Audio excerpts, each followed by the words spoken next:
Hello my dear students. Today in this lecture we will discuss about the solid state and their types.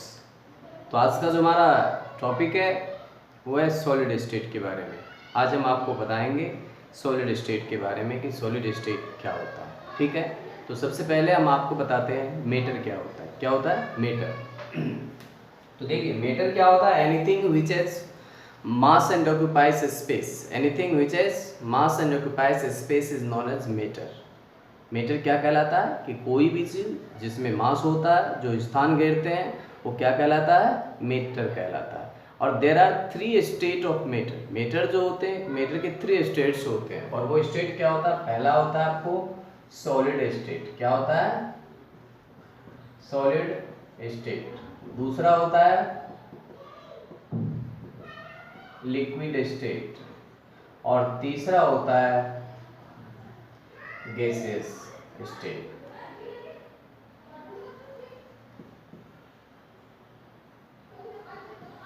इस सब में आपको जो पढ़ना है सॉलिड स्टेट। क्या पढ़ना है?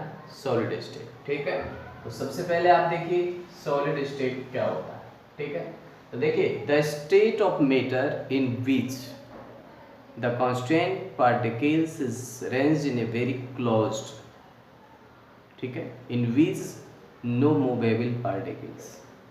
यानी इसमें क्या होता है कि जो constraint particles like atom, ion, molecules जो होता है very close होता है।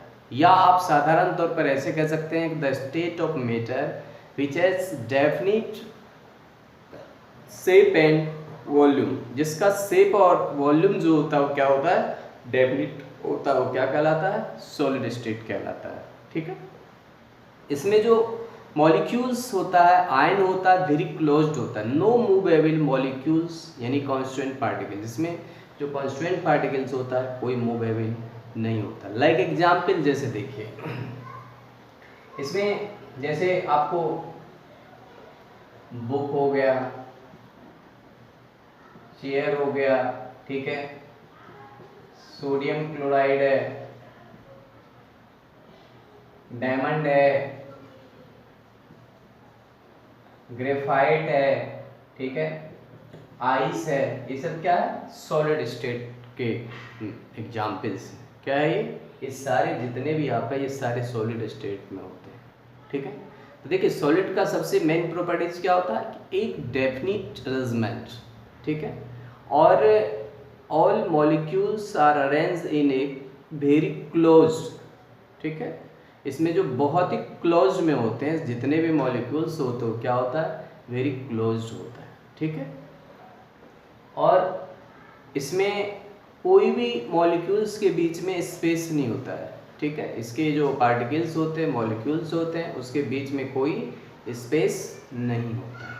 ठीक है, तो ये क्या हो गया? Solid state. उसको क्या कहते हैं? सॉलिड स्टेट कहते हैं। ठीक है, अब देखिए types of solid state. There are 2 types of solid state. जो सॉलिड स्टेट होते हैं आपको कितने टाइप्स के होते हैं? 2 टाइप्स के होते हैं। और वो क्या होता है? Crystalline solid. पहला होता है आपको क्रिस्टलाइन सॉलिड, दूसरा होता है एमोर्फस सॉलिड। ठीक है, तो क्रिस्टलाइन सॉलिड, सॉलिड जो होते हैं सॉलिड स्टेट कितने टाइप्स के होते हैं? 2 टाइप्स के होते हैं। ठीक है, पहला होता है क्रिस्टलाइन, दूसरा होता है एमोर्फस सॉलिड। तो देखिए क्रिस्टलाइन सॉलिड क्या होता है? द स्टेट ऑफ सॉलिड या the solid in which A definite geometrical arrangement of constituent particles. इसमें क्या होता है कि जो कॉन्स्टिट्यूएंट पार्टिकल्स का होता है एक डेफिनिट ज्योमेट्रिकल अरेंजमेंट होता है। ठीक है, ठीक इसका उल्टा होता है एमोर्फस सॉलिड में, उसमें कोई भी डेफिनिट अरेंजमेंट पार्टिकल्स नहीं होता है। ठीक है, तो सबसे पहले हम आपको दिखाते हैं कि difference between crystalline solid and amorphous solid, यानी क्रिस्टलाइन सॉलिड और एमोर्फस सॉलिड में क्या अंतर है। देख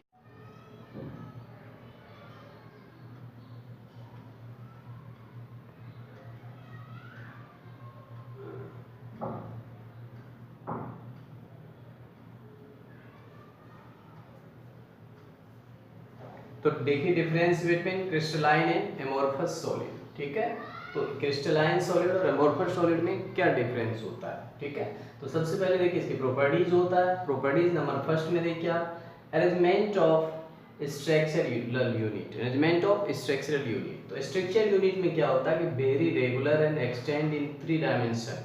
क्या होता है? रेगुलर अरेंजमेंट होता है और 3 डायमेंशन होता है। 3 डायमेंशन मीन्स जैसे कि आपको ये देखिए 3 डायमेंशनल जो यूनिट होता है वो इस तरीके का होता है, लेंथ, ब्रीथ, हाइट, जिसमें सारे चीज होते हैं वो क्या कहलाएगा? 3 डायमेंशनल कहलाएगा। ठीक है, और इसमें अरेंजमेंट ये यहाँ यूनिट हो जाता है, ये यूं हो गया, ये हो गया, और ये कॉन्स्टेंट पार्टिकल्स होते हैं। ठीक है, ये 3 डायमेंशनल यूनिट होते हैं। उसमें क्या होता है? एमोर्फस नॉट रेगुलर, एमोर्फस में कोई रेगुलर नहीं होता है। ठीक है, अब देखिए इसमें जैसे अरेंजमेंट हो गया। दूसरी बात है ज्योमेट्रिकल कॉन्फ़िगरेशन। ज्योमेट्रिकल कॉन्फ़िगरेशन जो होता है इसका वेरी शार्प डेफिनिट होता है, उसमें नॉट डेफिनिट होता है, यानी कि इसका कोई भी स्ट्रक्चर नहीं होता है। इसका डेफिनिट स्ट्रक्चर होता है, क्यूब हो सकता है, क्यूबॉइड हो सकता है।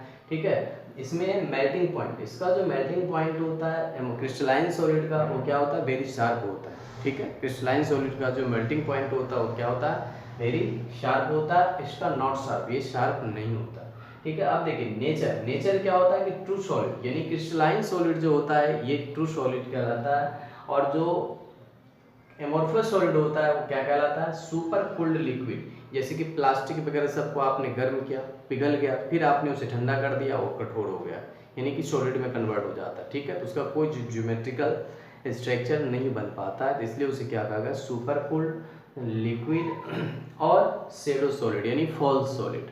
ठीक है, उसके बाद है क्लीवेज, क्लीवेज विद नाइफ। जब आप उसे चाकू से काटते हैं, किसको?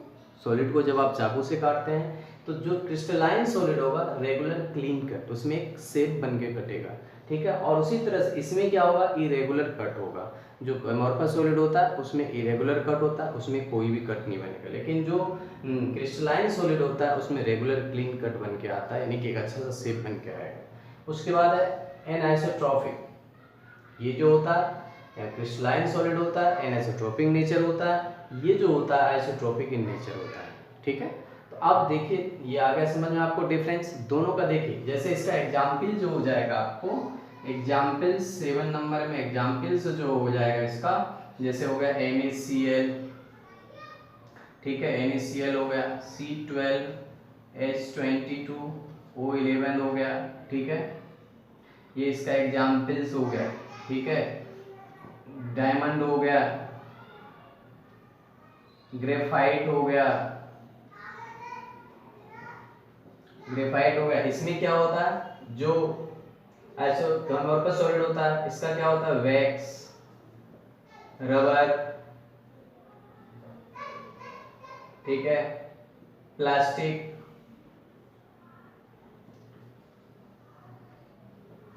Plastic etcetera.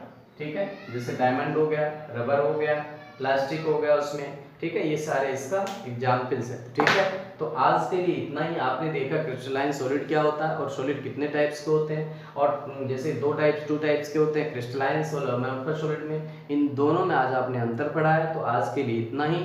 ठीक है, अगर आपने अब तक हमारी चैनल को सब्सक्राइब नहीं किया है तो सब्सक्राइब करिए, लाइक करिए, अपने दोस्तों के साथ शेयर भी करिए, ताकि वो भी इस चीज़ का लाभ ले सके, और इससे आगे की टॉपिक हम लेकर आएंगे नेक्स्ट लेक्चर में। धन्यवाद।